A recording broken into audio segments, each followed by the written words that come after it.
Le Moyen-Orient vit un moment historique. Les États-Unis et Israël ont lancé une attaque massive contre des sites stratégiques en Iran. En riposte, l'Iran a frappé plusieurs bases américaines et alliées dans la région du Golfe. Les tensions sont à leur paroxysme. Pour comprendre l'ampleur de cette crise, il faut remonter quelques années.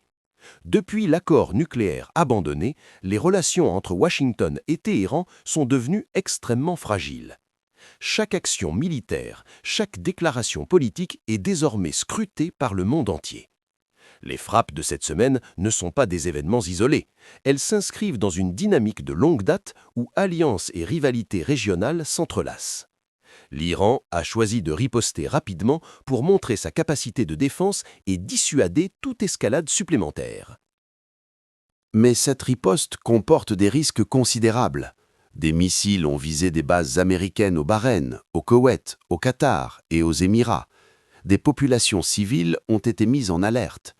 Israël a activé ses systèmes de défense antimissiles.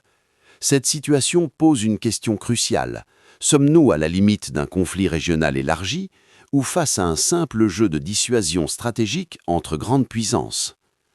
Pour analyser cette crise, il faut regarder les acteurs impliqués.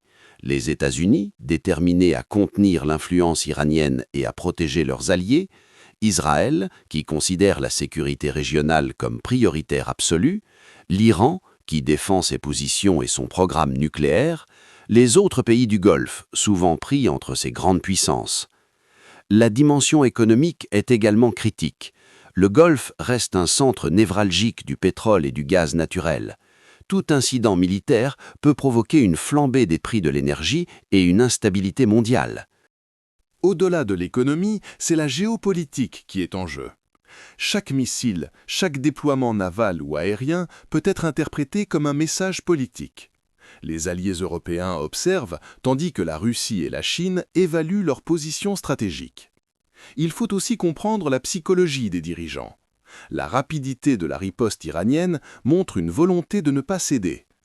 Pour Washington, il s'agit d'envoyer un signal fort. Les attaques contre ses intérêts ne resteront pas sans réponse. Les civils, eux, vivent dans la peur. Évacuation de zones sensibles, alertes aériennes, fermeture d'aéroports. Le Moyen-Orient n'a jamais été aussi tendu depuis plusieurs décennies. Si la situation continue à s'aggraver, plusieurs scénarios sont possibles.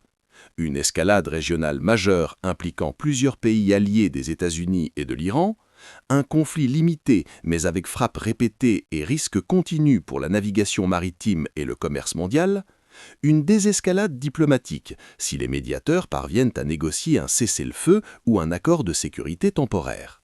Mais chaque scénario comporte des risques élevés. Les erreurs de calcul sont presque inévitables dans ce type de crise. Un missile mal dirigé, une interception ratée, un malentendu diplomatique, et le conflit pourrait rapidement devenir incontrôlable.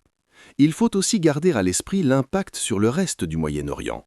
Le Liban, la Syrie, le Yémen et d'autres pays pourraient être indirectement affectés par les tensions. Les groupes armés locaux pourraient profiter de cette instabilité pour frapper leurs adversaires. La communication et les médias jouent un rôle crucial. Chaque déclaration, chaque reportage peut influencer l'opinion publique et les décisions politiques. C'est une guerre autant de perception que de missiles et d'avions. Pour conclure, ce que nous observons aujourd'hui n'est pas seulement un affrontement militaire, c'est un test de patience, de stratégie et de diplomatie. Le Moyen-Orient est devenu un véritable échiquier mondial où chaque mouvement compte. Et pour toi, spectateur, la question reste, sommes-nous proches d'une paix durable ou au bord d'une escalade incontrôlable? Pour suivre cette crise et comprendre chaque développement, reste connecté. Abonne-toi, like et partage cette analyse. Le monde observe et chaque heure qui passe peut changer l'équilibre pour les années à venir.